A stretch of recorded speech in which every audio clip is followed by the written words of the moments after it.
Amante Padre que estás en los cielos, santificado sea tu nombre. Amén. De nuevo, Señor, te agradecemos por la vida que nos concedes para un nuevo día. Permítanos caminar en tus caminos el día de hoy.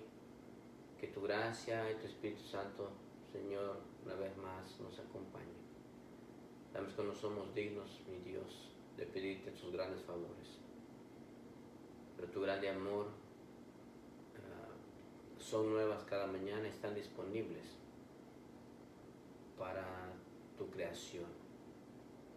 Es lo que entendemos y sabemos de tu santa palabra. Nos ponemos en tus manos, inspíranos a través de tu santa palabra esta mañana. Tócanos con tu Espíritu Santo, guíanos, enséñanos. Lo pedimos en el nombre de Jesús. Amén. Vamos a leer en la primera carta de Tesalonicenses, el capítulo 4. En el capítulo 4, en versículos 13 hasta el 18. hasta el 18. Aquí encontramos estos versículos que alientan nuestra fe, que animan nuestra fe, Amén. que fortalecen lo que creemos, fortalecen y confirman lo que creemos como cristianos. En realidad, el cristiano debe depositar su confianza total en versículos y contextos como estos. Por ejemplo, dice el versículo 13: hermanos, no queremos que ignoréis acerca de los que duermen. Así comienza. El apóstol nos está diciendo que no ignoremos nosotros. Él quiere que no ignoremos nosotros acerca de los que ya fallecieron. Estos versículos que estamos leyendo es una continuación del estudio titulado Lo que la Biblia enseña acerca de la muerte. Ya hemos visto a través de estas lecciones que para entender el asunto de la muerte fue necesario entender el asunto de la creación, cómo Dios creó al ser humano, cuándo lo creó y los recursos que utilizó según la Biblia, cómo formó al ser humano, qué puso en el ser humano. Y vimos a través de la Biblia que hablando de la muerte, Jesús compara la muerte con un sueño. Un sueño. Antes de entrar en el asunto de la muerte, cuando Dios forma al hombre, lo forma, dice la Escritura, del polvo de la tierra y pone en su nariz aliento de vida. Un aliento de vida. ¿Qué quiere decir eso? ¿Qué es un aliento de vida según la Biblia? Para traducirlo a nuestro idioma común, a nuestro lenguaje común hoy en día, es la vida que Dios nos ha dado juntamente con ese aire que nuestro sistema necesita. Dios lo une con la necesidad de nuestra carne, con el poder de la vida que Él tiene. Unos paramédicos que van a ejercitar o a operar primeros auxilios o auxilios de rescate, ¿cómo sería el término? A una persona que por alguna razón se ahogó, ya sea por comer o en el agua, se ahogó. Ellos aplican el sistema de rescate, ¿verdad? ¿Cómo se le llama? Respiración. De respiración. Entonces, si no pasaron más de 5 minutos, los rescatistas pueden rescatar a esa persona. Pero ya después de 5 minutos, hagan lo que hagan, no pueden.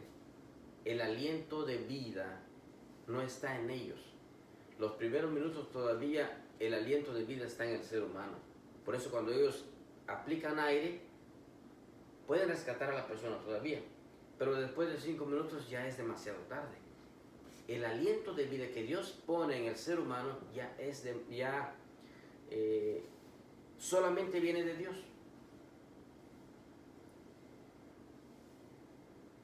Y solamente Dios puede rescatar a una persona después de horas de estar muerto o después de días de estar muerto. Eso fue lo que pasó con Lázaro en el relato de San Juan capítulo 11.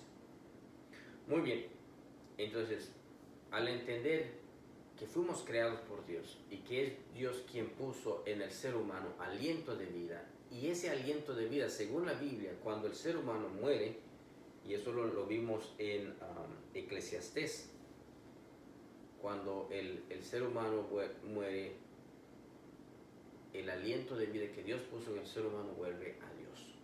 Vuelve a Dios, no vuelve a algún lugar del espacio, no se queda en un edificio atrapado, no va a vivir una vida en el cielo. No, el aliento de vida, cuando una persona fallece y el aliento de vida vuelve a Dios, porque solamente Dios es el dador de la vida, pero no vuelve a Dios para ir a vivir con Dios. Vuelve a Dios porque Él es el dador de la vida, regresa a Él. Eso es lo que enseña la Escritura.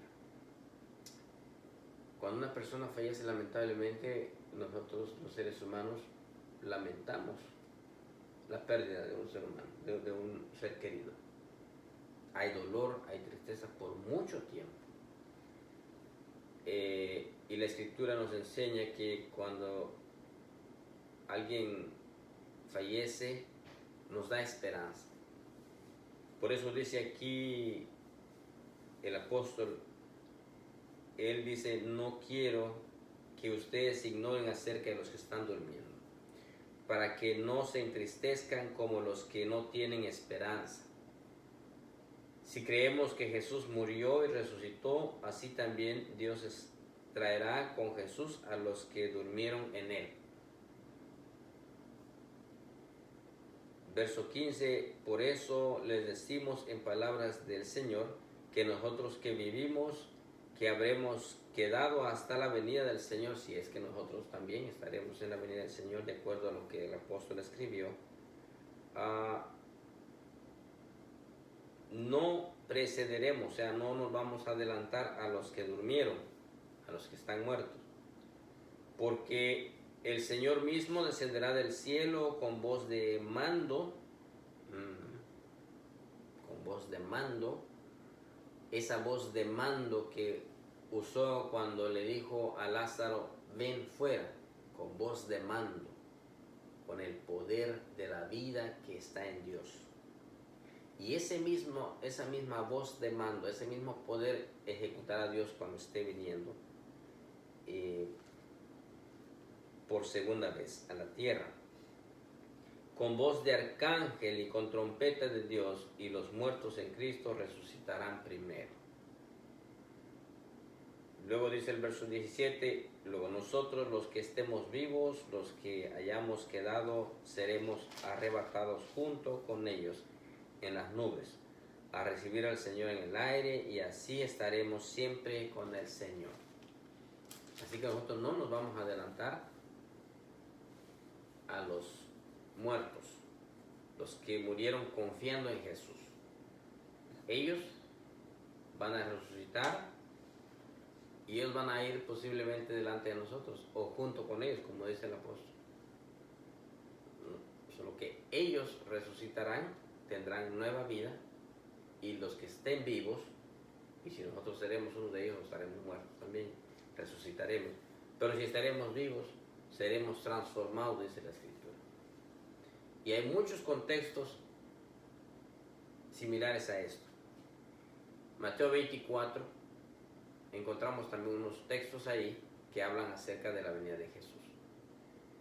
En Corintios, en la primera carta de Corintios 15, también encuentro unos textos que son similares. Por ejemplo, el versículo 51 dice, les voy a decir un misterio, dice el apóstol, no todos dormiremos, pero todos seremos transformados. Así comienza el informe que sigue. El verso 52 dice, en un instante, en un abrir de ojo, a la final trompeta, porque se tocará la trompeta y los muertos serán resucitados. Una vez más, los muertos serán resucitados con el sonido de la trompeta.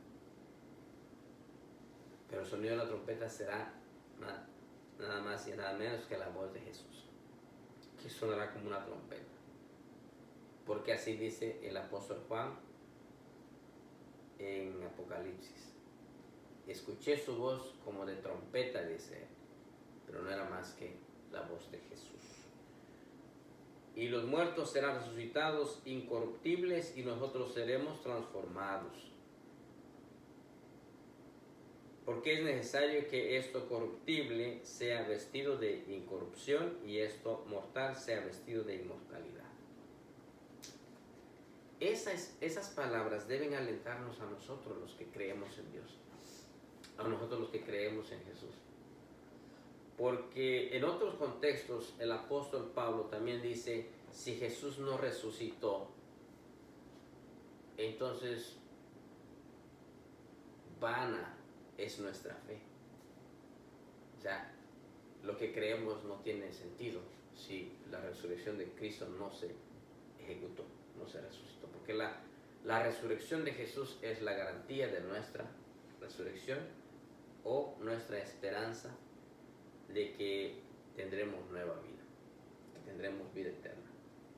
Entonces, continuando con el estudio de la muerte, hay esperanza después de la muerte. Y como vimos en la Escritura y en este estudio, que nosotros no podemos comunicarnos con quienes ya fallecieron, con nuestros parientes que están muertos. No podemos comunicarnos. Es una mentira esa teoría de que podemos comunicarnos con ellos. Y que adivinos y espiritistas y astrólogos pueden hacernos comunicar con ellos. La Escritura no avala esa teoría. Lamentablemente, sí duele cuando un ser querido lo perdemos a través de la muerte y quisiéramos saber cómo está o quisiéramos saber qué ve y tal vez pensamos que quiere decirnos algo para anticiparnos algo o prevenirnos de algo. No podemos comunicarnos con él. La Escritura dice que el ser humano cuando muere, todo muere, hasta su pensamiento, hasta su amor y su envidia, dice la Biblia, fenecieron ya. Porque todo el aliento de vida regresa a Dios y el cuerpo que fue formado del polvo se hace polvo otra vez. Así es el final del cuerpo humano y del ser humano. Pero en Cristo, según la Biblia, hay esperanza. Hay esperanza. ¿Qué más hay? La resurrección. La resurrección. La oportunidad de ir también con Dios en esa fecha si creemos en Él, porque dice que los muertos resucitarán primero, pero solo los que creyeron en Dios. Y nosotros también tendremos esa oportunidad, pero igual si nos acatamos a las leyes de Dios. Y esa esperanza debemos guardarla y compartirla. ¿Tú qué dices, mija? ¿Te ha impresionado esa esperanza que encuentras en la Biblia? En tu relación con Cristo, en tu compañerismo con Dios. Aparte de la resurrección o la nueva vida que Dios nos promete, también nos dice que tendremos mansiones. Yo no espero muchas mansiones, con un lugar donde pueda estar y por supuesto con la compañía de Dios y la protección de Dios, como lo hace aquí en la tierra, porque Dios nos acompaña siempre. Amén.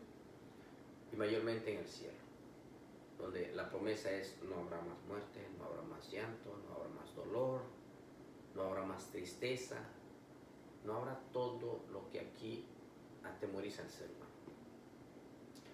Y yo quiero terminar con esto. No solamente ponerles un reto a ustedes, a que confíen en esta promesa, a que se depositen con toda confianza en lo que Dios dice aquí en su palabra.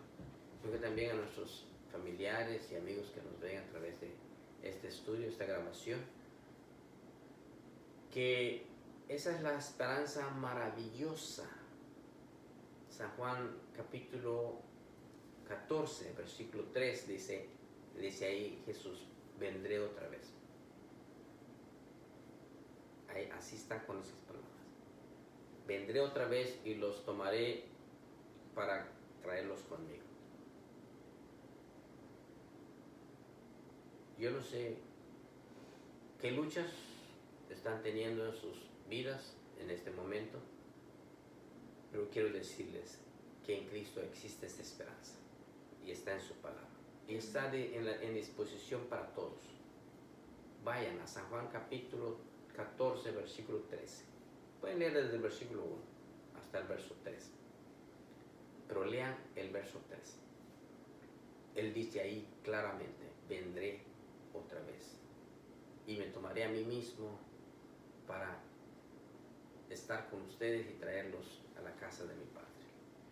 Interesante. Conservemos esta esperanza durante el día de hoy y no olvidemos que Cristo no solamente va a estar con nosotros en esos días.